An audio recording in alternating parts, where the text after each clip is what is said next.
Bonjour tout le monde, bienvenue à la première leçon du cours français 3203, donc la communication avancée. Donc on va commencer avec la base, le présent de l'indicatif. Bien sûr, on va dire pourquoi est-ce qu'on utilise le présent, comment conjuguer le présent et on va terminer avec les verbes pronominaux.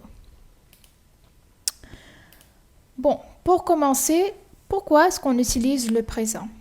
Premièrement, pour parler de l'actualité, donc des événements présents. Qu'est-ce qu'on fait maintenant, pas à chaque minute, mais maintenant, par exemple, je vous parle sur YouTube. Je vous parle. Ok. Des habitudes. Je me lève à 6 heures chaque matin. Donc, chaque matin, ça connote l'habitude. Donc, qu'est-ce qu'on fait régulièrement?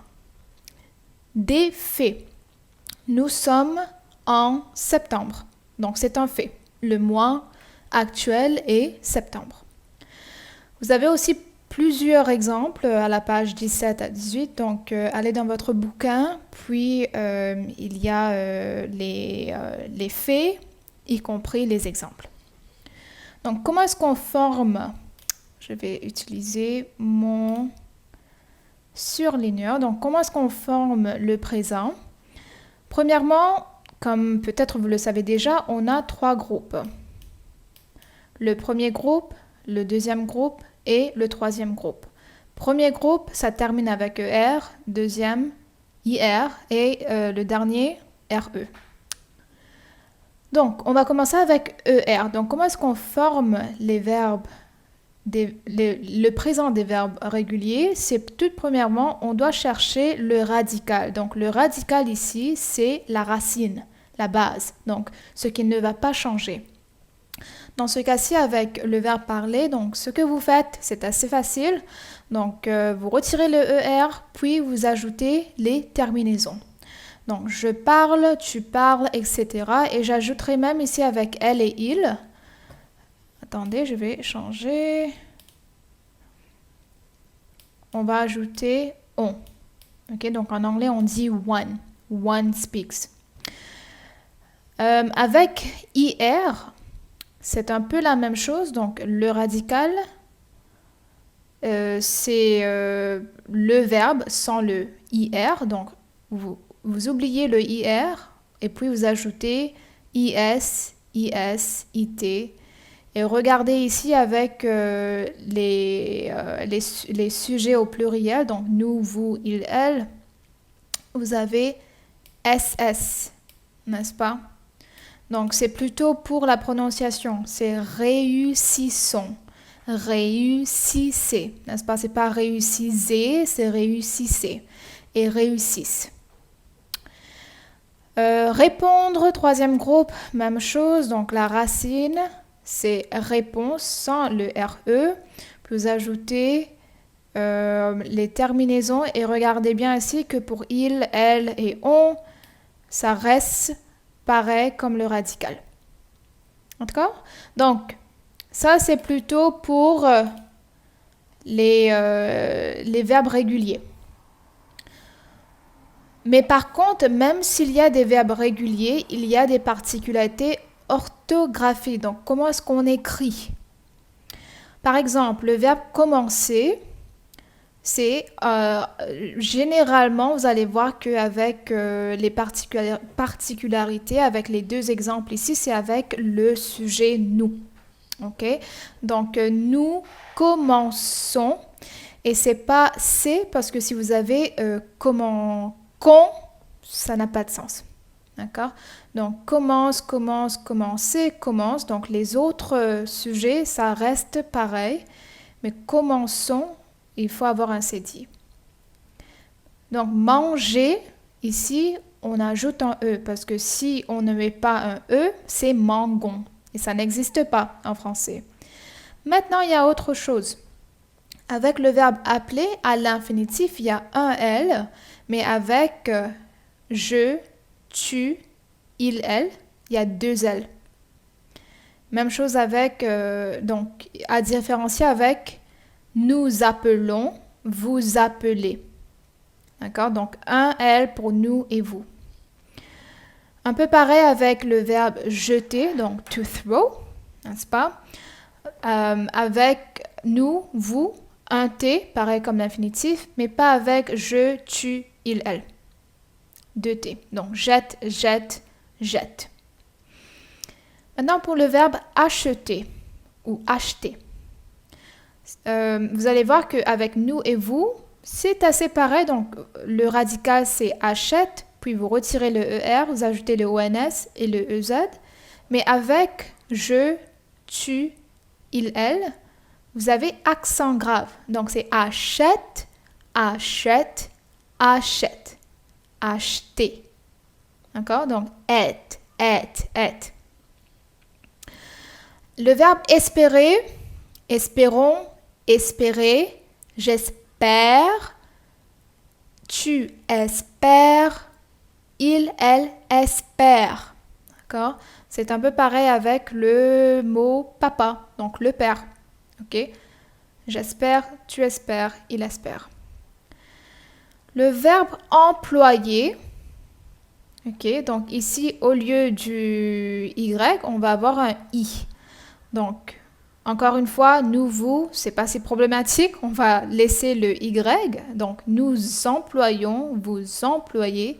Mais avec je, tu, il, elle, j'emploie, tu emploies, il emploie. Donc, c'est pas emploie, emploie, emploie. C'est emploi, emploi, emploi. Donc, c'est un peu la même chose avec essuyer et payer. D'accord? Mais vous allez voir qu'avec payer, les deux sont acceptables. Donc, c'est à vous de voir si vous voulez dire paie ou paye. Donc, on continue. Bien sûr, avec les verbes irréguliers, il y en a beaucoup. Donc, comment est-ce que vous pouvez mémoriser, être bon avec les verbes irréguliers? C'est de pratiquer beaucoup. Oralement et y compris avec écrit. Donc, il y a beaucoup d'exercices. Donc, n'hésitez pas et faites les exercices qui sont assignés. Premièrement, on a le verbe être. Donc, vous l'avez devant vous. Puis, vous avez aussi le verbe faire. On va voir le verbe avoir après. Le verbe pouvoir. Donc, c'est OIR. Notez qu'on n'efface rien. Donc, le tout change. Le radical change aussi. Même chose avec le verbe venir. Tenir. Donc, venir, tenir. C'est un peu pareil avec les changements. D'accord? Donc, ça, pour nous et vous, c'est un peu pareil, donc ça ne change pas beaucoup. Et le verbe partir aussi. Ok, partir. Donc, je ne vais pas aller trop en détail parce que là, c'est quelque chose qu'il faut mémoriser et pratiquer par vous-même. Mais une petite chose ici avec le verbe connaître. Vous avez ça dans votre livre. Connaît, donc avec le accent circonflexe. Il y a une nouvelle orthographe. Donc, auparavant, on avait un accent circonflexe, mais pas maintenant. D'accord? Donc, connaître sans le I accent circonflexe. Bon, on va faire un peu l'exercice ensemble. OK? Elle ne tolérait plus les infidélités de son petit ami. Elle ne, donc c'est un verbe avec ER, tolère. Avec celui-ci, c'est l'un des cas où c'est R, n'est-ce pas, tolérer, mais tolère, donc ça change. Ok, donc c'est une question piège. Vous pouvoir réussir. Donc ici, je sais que je viens de dire avec les verbes irréguliers que c'est je peux, tu peux, n'est-ce pas? Mais le radical reste avec vous et même avec nous. Donc, vous pouvez réussir. Le verbe avoir tel tort. Donc, elle ici, c'est A, tout simplement. Nous, être les meilleurs amis du monde. Encore une fois, c'est un verbe irrégulier. Donc, nous sommes. L'amitié nous aidait à nous découvrir. Donc, ici, faites attention, vous avez deux sujets. Okay, donc, vous avez le sujet, puis ici, on a quelque chose d'autre. On a un pronom. D'accord? Donc, l'amitié nous aide. Donc, la question qu'on se pose, c'est qu'est-ce qui nous aide? C'est l'amitié. Donc, ça, c'est notre sujet. Donc, l'amitié nous aide à nous découvrir. Donc, c'est profond, ça.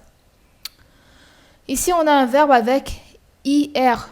Je réfléchir à ce que nous pourrions faire le Halloween. Ok, ici c'est un verbe régulier. Donc qu'est-ce que vous faites? Vous recherchez le radical. Donc je réfléchis. Ok, donc ça c'est le radical. Puis ça c'est votre terminaison. D'accord? Pour pratiquer, faites ces exercices et je vais poster également les réponses sur Brightspace afin que vous sachiez ce que vous faites si vous le faites correctement. Mais en classe, on va avoir beaucoup plus de chances de pratiquer pour s'améliorer. Bon, les verbes pronominaux. Les verbes pronominaux permettent d'indiquer que le sujet fait l'action pour lui-même. Donc, imaginez-vous que vous vous mettiez devant un miroir, d'accord, et que vous vous brossez les cheveux, que vous vous maquillez. Donc, l'action se fait sur vous-même, d'accord? Par exemple, comment est-ce que on conjugue les verbes pronominaux? Elle se lave. Donc, en anglais, on dirait « she showers »,« she is washing herself », n'est-ce pas? Donc, le « herself », c'est le « se », le pronom réfléchi. Donc, pour qu'un verbe pronominaux soit un verbe pronominaux, il faut avoir un pronom réfléchi. D'accord? Le pronom réfléchi nous dit que l'action se fait sur le sujet ou pour le sujet. OK? Et vous avez ici les pronoms réfléchis parce qu'on pourrait avoir « il ». On pourrait avoir « il » pluriel ou même « vous » ou même « nous ». N'est-ce pas? Et notez ici que le pronom réfléchi pour « nous » et « vous », c'est exactement la même chose. Nous, nous maquillons. Vous, vous brossez les dents. OK? Donc, on a bien sûr l'affirmatif, le négatif et l'inversion. Donc, rapidement, l'affirmatif, c'est ce qu'on vient de voir. Elle se lave, donc c'est au positif. Le négatif, c'est un peu différent. Donc, n'oubliez pas que pour le négatif, vous avez un premier négatif, puis un deuxième négatif. Dans ce cas-ci, elle, on commence bien sûr avec le sujet. Puis, on a le ne. On a toujours le ne avec le négatif. Se, le pronom réfléchi, lave, le verbe, et pas. Donc, le pas peut changer. On pourrait dire, elle ne se lave plus. OK? She never washes herself anymore. Quelque chose comme ça. D'accord? Elle ne se lave plus. Interrogatif, donc ici, si on parle de l'inversion, on commence avec le pronom réfléchi. Donc, ça va être le se lave avec le verbe tel est le sujet. Notez qu'il y a un T. La raison pour laquelle on a un T, c'est parce que c'est pour la prononciation. Okay? Au lieu de dire se lave-elle, on dit se lave-t-elle. Et aussi, les voyelles n'aiment pas se toucher. Donc, c'est pour cela qu'on a une barrière entre les deux. Okay? Vous pourrez aussi dire avec l'interrogatif, est-ce qu'elle se lave? Okay? Donc, je vais l'écrire rapidement. Est-ce qu'elle se lave? Donc, ici, c'est un peu comme l'affirmatif. Elle se lave. Mais bien sûr, on a le est-ce qu'elle. OK. Ok, on va pratiquer un peu avant de terminer cette vidéo. Le mariage, c'est quand deux êtres s'unissent pour la vie. Donc, essayez de trouver la réponse par vous-même. deux êtres, c'est ils. Donc, s'unissent. J'essaie d'écrire vite, mais ça ne marche pas. OK. S'unissent pour la vie. D'accord? Notez qu'avec le pronom, le verbe pronominal, il y aura toujours le pronom réfléchi. Quel que soit le jour de la semaine, elle se réveillait automatiquement à 6 heures du matin. D'accord? Donc, se réveiller, c'est parce qu'on dit « she wakes herself up ». OK? N'oubliez pas qu'avec le « herself », c'est à cause de ça qu'on a un pronom réfléchi en français. Se réveille. D'accord? Donc, encore une fois, c'est un verbe avec ER. Donc, trouver la base. C'est pas un verbe irrégulier. Puis ajouter les terminaisons. Parce que nous avons un commerce, mon mari et moi, c'est nous. Travaillons du lundi au samedi. Donc, ce n'est que le dimanche qu'on se détend. Okay, donc, détend, c'est unwinding. Okay, c'est un verbe troisième groupe. Lui, il s'adonne. Donc, s'adonner, c'est se livrer. Se livrer à la philatélie, à la collection des timbres. Et moi, je me passionne. Notez que ici, c'est à l'infinitif. Donc, si j'utilise « je », il faut que le pronom réfléchi change aussi. Okay? Je me passionne pour la lecture. D'accord? Donc, pratiquez, pratiquez, pratiquez. Et il y aura aussi une autre vidéo sur depuis, juste après celle-là. Mais s'il vous plaît, regardez les vidéos et aussi essayez de pratiquer à la maison. On va en parler un peu plus en classe. Merci.